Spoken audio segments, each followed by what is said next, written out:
ইয়া আমার রব, আপনি আমাকে একজন নেককার স্ত্রী হওয়ার তৌফিক দিন। এমন একটা স্ত্রী যদি পাইয়া থাকো রে মুমিন,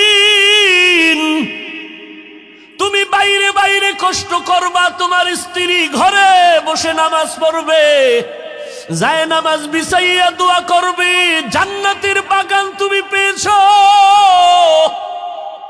মদিনার নবী বলেন, আমি মুহাম্মদের জীবনটাও শুরু জীবনটাই এমন ছিল। আম্মা জান আয়েশা বলেন, আমি দেখি নবী আমার হুজরায় বসে কান্না করেন। আমি আয়েশা ভয় পেয়ে গেলাম, ও পয়গম্বর কেন কাঁদেন? আমি আয়েশার কোনো বেয়াদবি হয়েছে নাকি? বলে কেন? আয়েশা রাদিয়াল্লাহু আনহা বলেন, পয়গম্বর 6 বছর বয়সে আমার সাথে আপনার বিয়া হয়েছে। আমি আয়েশার বয়স কত? 6 বছর আমি আয়েশার বয়স। আপনার সাথে তখন আমার বিবাহের বন্ধন হলো। আমি আয়েশার যখন 9 বছর বয়স হলো, তখন আমি আপনার ঘরে আসলাম। ও পয়গম্বর, আমার বয়স মাত্র চলতেছে এখন 10, 11, 12।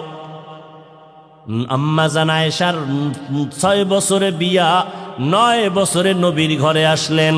আম্মা জান আয়েশা রাদিয়াল্লাহু আনহার 18 বছর যখন হলো, তখন আমার নবী দুনিয়া থেকে বিদায় হয়ে চলে গেলেন।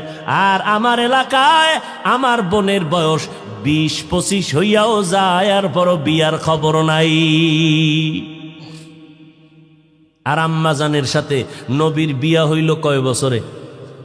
জোরে খন। 6 বছর। নবীর ঘরে গেলেন কয় বছরে? 9। নবীর ঘরে নবী বিদায় নিলেন কয় বছর?